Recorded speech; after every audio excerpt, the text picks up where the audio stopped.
जय जगन्नाथ नमस्कार। आसतु नजर पकेबा मयूरभंज जिलार आज टॉप न्यूज अपडेट कौन कौन सब रही किंतु तापूर्व आपण मानक गोटे अनुरोध वीडियोटी को संपूर्ण देखंतु आ जो मैंने प्रथम करी चैनल को आछंती सब्सक्राइब करंतु जाफल प्रत्येक नूतन वीडियो नोटिफिकेशन आपण सर्वप्रथम पाई परिबे। आज प्रथम खबर बंगलाघाट निकटर बाली चोराचालाण होता बेले बाली बोझे ट्रैक्टर जबत जड़े गिरफ।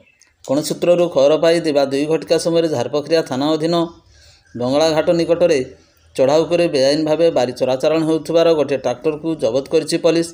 एही मामलार जनक गिरफ करी मामला रुजु करी अधिक तदंत करुछि झारपखरिया पुलिस।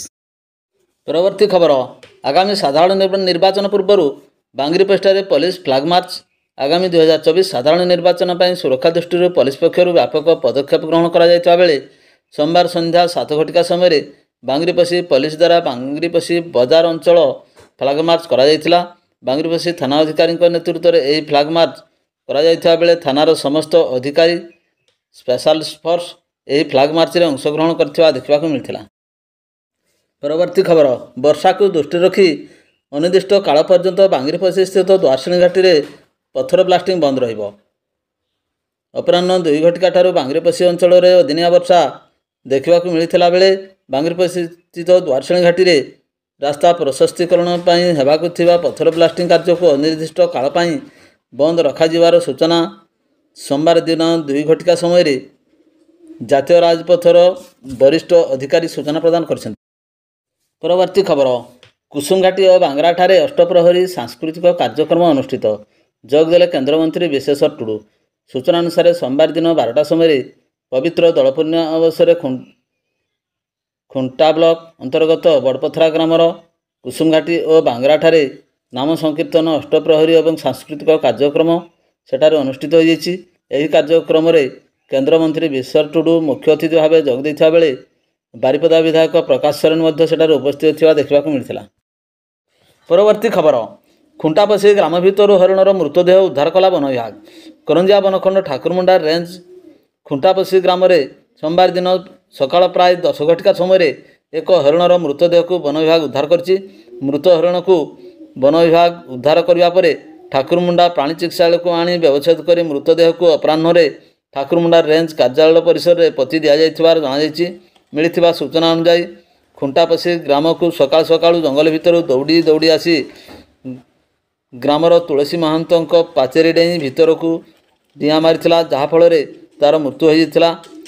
खुंटापसी ग्रामर किसी लोक देखा पर से ठाकुरमुंडा वन विभाग को खबर देते। वन कर्मचारी माने घटनास्थल को जाई मृतदेह को उद्धार करथिले। हरिणटी खाद्य और पानी ग्राम भीतर को पशि आसथिबा जणाଯାଇଛି। मृत हरिणर बयस प्राय 2 वर्ष 6 मास होता बेले ओजन 30 रु 35 किलोग्राम हेबा बोली जଣାपड़ी। तेबे हरिणर मृत्युर प्रकृत कारण व्यवच्छेद रिपोर्ट आसवा पर जଣାपड़ियो बोली एसीएफ सूचना प्रदान कर। परवर्ती खबर जजपुर विधायक खुंटापड़ा ठारे लोकों को भेटी विभिन्न समस्या संपर्क में कले आलोचना।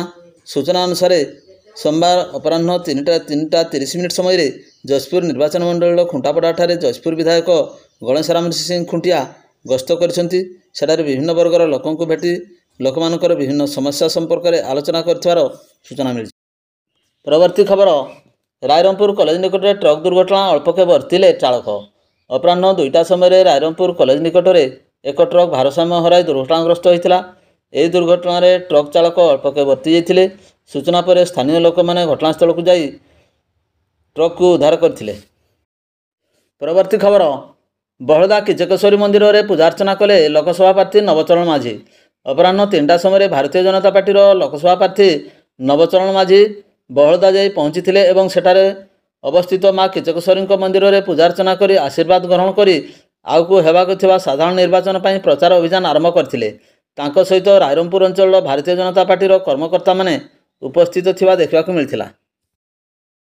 परवर्ती खबर बारिपदा निर्वाचन मंडली और खुंटा बड़साई ब्लॉक विभिन्न स्थान में अष्टप्रहरी और सांस्कृतिक कार्यक्रम अनुष्ठित। सूचना अनुसार सोमवार दिन 11टा ରୁ 3टा पर्यंत पवित्र दलपूर्णिमा उपलक्षे बारिपदा निर्वाचन मंडली अंतर्गत तथा खुंटा और बड़साई ब्लॉक डुकरा और बड़पथरा बांगरा କୁସୁମଘାଟି ଆଦି ସ୍ଥାନମାନଙ୍କରେ ଅଷ୍ଟପ୍ରହରୀ ଏବଂ ସାଂସ୍କୃତିକ କାର୍ଯ୍ୟକ୍ରମ ଅନୁଷ୍ଠିତ ହୋଇଯାଇଛି। ତେବେ ଏହି କାର୍ଯ୍ୟକ୍ରମରେ ସ୍ୱତନ୍ତ୍ର ଉନ୍ନୟନ ପରିଷଦର ଅଧ୍ୟକ୍ଷ ଡକ୍ଟର ଦେବାଶିଷ ମାରାଣ୍ଡି, ଖୁଣ୍ଟା ବ୍ଲକର ଅଧ୍ୟକ୍ଷ ସୁଧୟନା ନାୟକ, ପୂର୍ବତନ ଉପବାଚସ୍ପତି ସାନନ୍ଦ ମାରାଣ୍ଡି ପ୍ରମୁଖ ଅତିଥି ଭାବେ ଯୋଗ ଦେଇଥିବା ଦେଖିବାକୁ ମିଳିଥିଲା। ପରବର୍ତ୍ତୀ ଖବର, ବାରିପଦାର ପାଲବଣିଠାରେ ଜାହିରା ପୀଠର ଉନ୍ନତିକରଣ କାର୍ଯ୍ୟରେ ଅନୁଧ୍ୟାନ କଲେ ସ୍ଥାନୀୟ ୱାର୍ଡ କାଉନସିଲର। ବାରିପଦା ପୌରପାଳିକା ଅନ୍ତର୍ଗତ ପାଲବଣୀସ୍ଥିତ ଛାଞ୍ଚ ନିକଟରେ ରହୁଥିବା ମୁର୍ଗାବାଡ଼ି ଜାହିରା ପୀଠରେ ଉନ୍ନତିକରଣ ନେଇ ଅନୁଧ୍ୟାନ କରିଛନ୍ତି ସ୍ଥାନୀୟ କାଉନସିଲର। ଏହି ଅବସରରେ ସୋମବାର 2ଟା ସମୟରେ ସ୍ଥାନୀୟ ୱାର୍ଡ କାଉନସିଲର ଦେବାଶିଷ ପାତ୍ର ଏହି କାର୍ଯ୍ୟର ଅନୁଧ୍ୟାନ କରିଛନ୍ତି। ସ୍ୱତନ୍ତ୍ର ଉନ୍ନୟନ ପରିଷଦ ପକ୍ଷରୁ ଏହି ନିର୍ମାଣ କାର୍ଯ୍ୟ ହେଉଥିବା ବେଳେ ପୀଠସ୍ଥଳୀର ଉନ୍ନତିକରଣ ନିମନ୍ତେ ସମସ୍ତ ପ୍ରକ୍ରିୟା ଜାରି ରହିଛି। ପରବର୍ତ୍ତୀ ଖବର, ଉଦଳା ବ୍ରାହ୍ମଣ ସଭା ଦ୍ୱାରା ବିଶ୍ୱଶାନ୍ତି ମହାଯଜ୍ଞ ଉଦ୍ଯାପିତ। କାର୍ଯ୍ୟକ୍ରମ ଯୋଗ ଦେଲେ ଏନ୍ଏସି ଅଧ୍ୟକ୍ଷା। ଉଦଳା ବ୍ରାହ୍ମଣମାନଙ୍କର ଦ୍ୱାରା ବିଶ୍ୱଶାନ୍ତି ମହାଯଜ୍ଞ ଉଦ୍ଯାପିତ ହୋଇଯାଇଛି। ପ୍ରାତଃ 6ଟା ସମୟରେ ଘଟ ଉତ୍ତୋଳନ କରାଯାଇଥିଲା। ସଭ୍ୟ ରବିନାରାୟଣ ମହାପାତ୍ର, ମନୋରଞ୍ଜନ ପତି, ହେମନ୍ତ କୁମାର ପାଣିଗ୍ରାହୀ ଘଟ ଉତ୍ତୋଳନ କରିଥିଲେ। ପରେ ଯଜ୍ଞ କାର୍ଯ୍ୟକ୍ରମ ଆରମ୍ଭ କରାଯାଇଥିଲା ଏବଂ ଅନ୍ୟମାନଙ୍କ ଦ୍ୱାରା ପୂଜା କାର୍ଯ୍ୟ ସମାପନ କରାଯାଇଥିଲା। ଏହି ଯଜ୍ଞ କାର୍ଯ୍ୟକ୍ରମରେ ବାରିପଦା ଉପଖଣ୍ଡର ବହୁ ବ୍ରାହ୍ମଣ ଯୋଗଦାନ କରିଥିବା ବେଳେ ବାରିପଦା ଏବଂ ବେତନଟୀ ଅଞ୍ଚଳର ବ୍ରାହ୍ମଣମାନେ କାର୍ଯ୍ୟକ୍ରମରେ ଯୋଗଦାନ କରିଥିଲେ। କାର୍ଯ୍ୟକ୍ରମରେ ଉଦଳା ଏନ୍ଏସି ଅଧ୍ୟକ୍ଷା ପ୍ରମିଳା ପଣ୍ଡା ଯୋଗ ଦେଇଥିବାର ସୂଚନା ମିଳିଛି। ପରବର୍ତ୍ତୀ ଖବର, ବାରିପଦା ସହରର ବିଭିନ୍ନ ସ୍ଥାନରେ ଦୋଳ ପୂର୍ଣ୍ଣିମା ଅନୁଷ୍ଠିତ। ଏନେଇ ସୋମବାର 6ଟା ସମୟରେ ଦୋଳ ପୂର୍ଣ୍ଣିମା ଅନୁଷ୍ଠିତ ହୋଇଥିବା ବେଳେ ମନ୍ଦିରଗୁଡ଼ିକ ଏକ ପଟୁଆରରେ ବାହାରିବା ସହ ଏହା ବାରିପଦାର ବଡ଼ବଜାର ସ୍ଥିତ ଜଗନ୍ନାଥ ମନ୍ଦିର ନିକଟକୁ ଆସିଥିଲା। ସେଠାରେ ରୀତିନୀତି ଅନୁଯାୟୀ ପୂଜାର୍ଚ୍ଚନା ହେବା ସହ ବିଭିନ୍ନ ସାହିଗୁଡ଼ିକ ପରିକ୍ରମା ମଧ୍ୟ କରିଥିଲା। ତେବେ ଦୋଳ ପୂର୍ଣ୍ଣିମା ରୀତିନୀତି ଅନୁଯାୟୀ ପୂଜାର୍ଚ୍ଚନା ହେବା ସହ ହୋଲି ଖେଳ ମଧ୍ୟ ହୋଇଥିଲା। ଏହି ଅବସରରେ ସେବାୟତ ଏବଂ ଅନ୍ୟମାନଙ୍କ ଉପସ୍ଥିତିରେ ଏହି କାର୍ଯ୍ୟକ୍ରମ ହୋଇଥିବା ବେଳେ ରୀତିନୀତି ଅନୁଯାୟୀ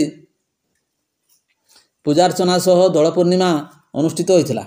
ଭିଡ଼ିଓଟିକୁ ଶେଷ ପର୍ଯ୍ୟନ୍ତ ଦେଖିଥିବାରୁ ଅନେକ ଅନେକ ଧନ୍ୟବାଦ।